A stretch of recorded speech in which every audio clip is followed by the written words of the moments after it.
17 सितंबर 2024 से पिंडदान, ब्राह्मण भोजन, तर्पण दान आदि कार्य आरंभ हो जाएगा।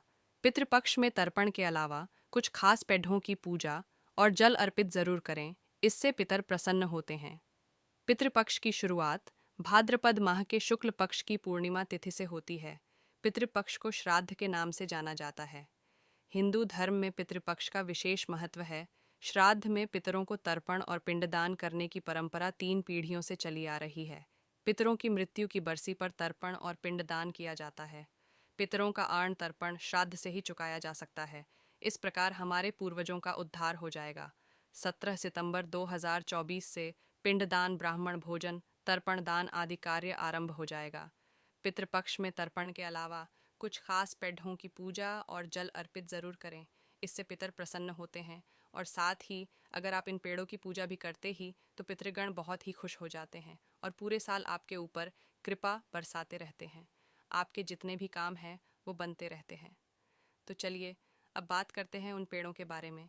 पीपल का वृक्ष विशेषकर श्राद्ध पक्ष में लगाना चाहिए। इसके अलावा पितृपक्ष के दौरान रोजाना पीपल के पेड़ पर जल चढ़ाएं। ऐसा माना जाता है कि इससे परिवार में सौभाग्य आता है। पुराणों के अनुसार वहाँ पितरों का वास होता है, इसलिए पितरों की तृप्ति के लिए पीपल के वृक्ष पर जल में दूध और तिल मिलाकर तर्पण करना चाहिए। पितृपक्ष की हर शाम पीपल के पेड़ के नीचे तेल का दीपक जलाएं और पितृ सूक्त का पाठ भी करें। इससे पितृदोष समाप्त हो जाता है, साथ ही वित्तीय संकट भी दूर होता है। तुलसी में देवी लक्ष्मी का वास माना जाता है। पितृपक्ष के दौरान तुलसी की पूजा करने से पितर भी प्रसन्न रहते हैं और घर में देवी लक्ष्मी का वास होता है। अगर आप चाहते हैं कि आपकी कुंडली से पितृदोष समाप्त हो जाएं, तो इन 16 दिनों तक भगवान शिव की विधिवत पूजा करें। इसके साथ ही रोज़ाना एक एक चावल शिवलिंग और अशोक सुंदरी में चढ़ाएं। रोज़ाना नित्य कामों से निवृत्त होकर स्नान कर लें। इसके बाद 2 कच्चे चावल के दाने के साथ 1 लोटा जल ले लें। इसके बाद शिव मंदिर जाएं और सबसे पहले एक चावल शिवलिंग में और दूसरा जलाधारी के बीच में रखें, जहाँ पर माता अशोक सुंदरी रहती है। इसके बाद 1 लोटे को पहले अशोक सुंदरी को अर्पित करें और फिर शिवलिंग को अर्पित करें। इसके साथ ही अपने गोत्र का नाम लेने के साथ पितरों का स्मरण करें। ऐसा करने से पितृदोष से मुक्ति मिल जाती है। इसके साथ ही शिव जी प्रसन्न होते हैं, जिससे काल सर्प दोष का भी प्रभाव कम हो जाता है।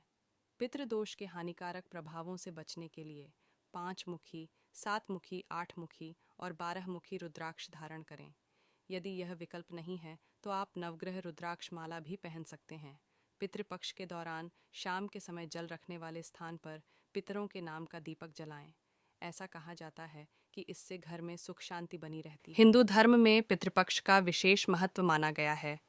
यह अवधि पितरों के निमित्त श्राद्ध, कर्म, तर्पण और पिंडदान आदि करने के लिए उत्तम मानी गई है। ऐसा माना जाता है कि 15 दिनों की अवधि में पितृ धरती लोक पर आते हैं।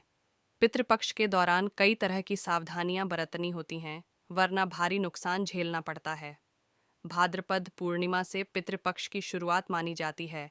ऐसे में इस साल पितृपक्ष की शुरुआत 17 सितंबर 2024 से हो रही है। इन्हें श्राद्ध भी कहा जाता है। ऐसे में चलिए जानते हैं कि पितृपक्ष के दौरान कौन सी चीज़ें नहीं खरीदनी चाहिए, वरना आपको पितरों की नाराज़गी का सामना करना पड़ सकता है, बढ़ सकती हैं। समस्याएं पितृपक्ष के दौरान भूल से भी लोहे का सामान नहीं खरीदना चाहिए।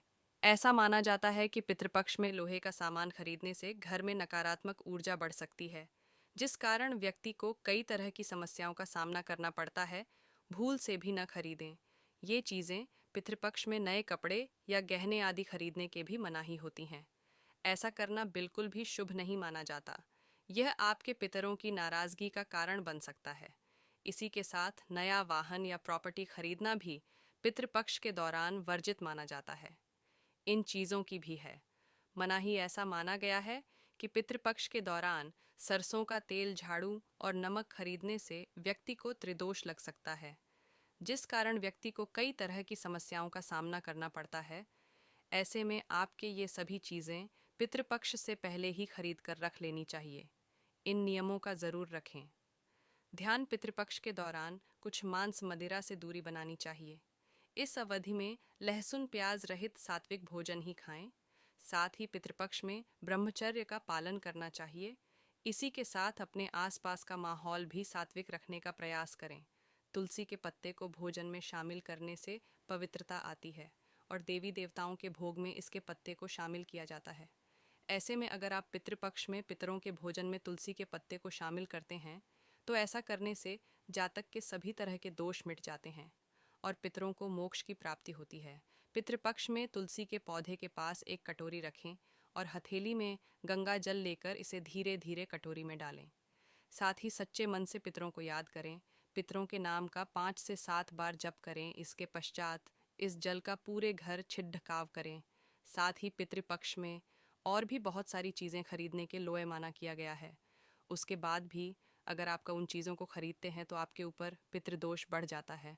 साथ ही जो चीज़ आपने खरीदी है वो भी आपके किसी काम की नहीं रहती है। तो आपको ध्यान रखना है कि पितृपक्ष के दिनों में आपको क्या क्या नहीं खरीदना। अगर खरीदना ज़्यादा ज़रूरी है तो आप किन उपायों के साथ उसको घर ला सकते हो। पितृपक्ष के दौरान पितरों का तर्पण और श्राद्ध कर्म करने के साथ साथ इन ज्योतिषीय उपायों को कर सकते हैं।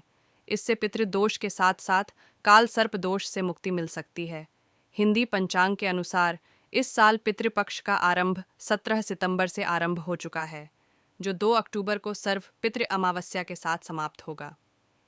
ऐसे में इन 16 दिनों तक पितरों का तर्पण और पिंडदान करने से शुभ फलों की प्राप्ति होती है। मान्यता है कि श्राद्ध पक्ष के दौरान पितर धरती पर ही वास करते हैं। ऐसे में पितरों का तर्पण करने से शुभ फलों की प्राप्ति होती है और वह आशीर्वाद देते हैं।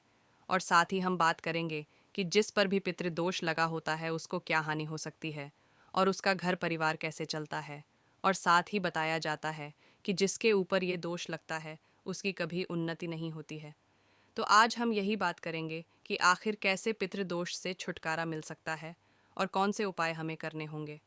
पितृपक्ष के दौरान कुछ उपाय करके आप पितृदोष से भी मुक्ति पा सकते हैं। आइए जानते हैं पितृपक्ष के दौरान किस उपाय को करने से पितृपक्ष के साथ साथ काल सर्प दोष के दुष्प्रभाव कम हो सकते हैं। चलिए जानते हैं।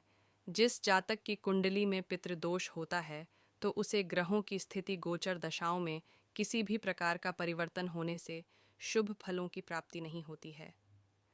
पितृदोष पितरों के दुखी होने के कारण लगता है। ऐसे में व्यक्ति को संतान सुख से वंचित होना पड़ता है। इसके अलावा करियर व्यापार में कोई न कोई समस्या बनी रहती है। इसके साथ ही घर में सुख शांति नहीं रहती है और घर में कोई न कोई बीमार पड़ा रहता है और साथ ही उसके किसी भी कार्य में उन्नति नहीं होती है। उसके बने बनाए काम बंद हो जाते हैं। तो अब हम आपको बताते हैं उन खास उपायों के बारे में जिनको करने से आपका पितृदोष खत्म हो जाएगा। अगर आप चाहते हैं कि आपकी कुंडली से पितृदोष समाप्त हो जाए तो इन 16 दिनों तक भगवान शिव की विधिवत पूजा करें। इसके साथ ही रोज़ाना एक एक चावल शिवलिंग और अशोक सुंदरी में चढ़ाएं। रोज़ाना नित्य कामों से निवृत्त होकर स्नान कर लें। इसके बाद 2 कच्चे चावल के दाने के साथ एक लोटा जल ले लें। इसके बाद शिव मंदिर जाएं और सबसे पहले एक चावल शिवलिंग में और दूसरा जलाधारी के बीच में रखें, जहां पर माता अशोक सुंदरी रहती है। इसके बाद एक लोटे को पहले अशोक सुंदरी को अर्पित करें और फिर शिवलिंग को अर्पित करें। इसके साथ ही अपने गोत्र का नाम लेने के साथ पितरों का स्मरण करें। ऐसा करने से पितृदोष से मुक्ति मिल जाती है। इसके साथ ही शिवजी प्रसन्न होते हैं, जिससे काल सर्प दोष का भी प्रभाव कम हो जाता है और आपके सभी काम बनने लग जाते और आपका पितृदोष भी खत्म हो जाता है।